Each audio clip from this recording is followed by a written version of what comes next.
Welcome to our channel. Today we how to backup Redis with managed persistence and snapshot exports, detailed guide step by step clearly. To begin, ensure your Redis instance is properly configured for managed persistence. Log in to your Redis management console. Navigate to the settings or configuration section of your Redis instance. Locate the persistence settings. Enable managed persistence if it is not already activated. Review the options available for snapshotting. Determine the appropriate snapshot frequency for your use case. Set the desired frequency for snapshot creation.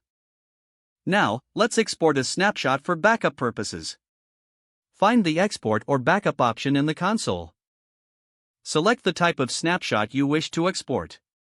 Choose the file format suitable for your requirements. Initiate the export process to generate the snapshot file. Monitor the progress of the export to ensure its completion. Once the export is complete, locate the snapshot file in your designated storage.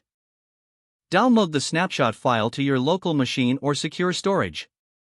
Verify the integrity of the downloaded file.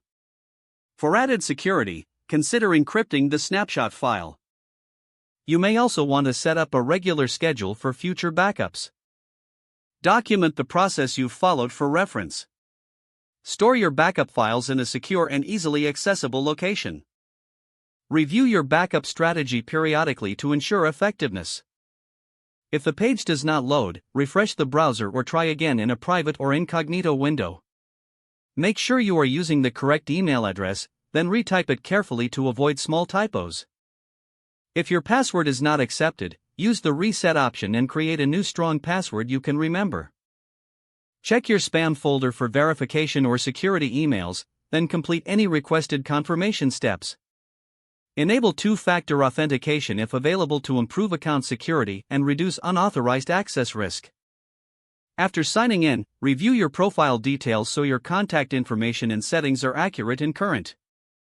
Don't forget to like this video and subscribe to our channel for more step-by-step tech guides.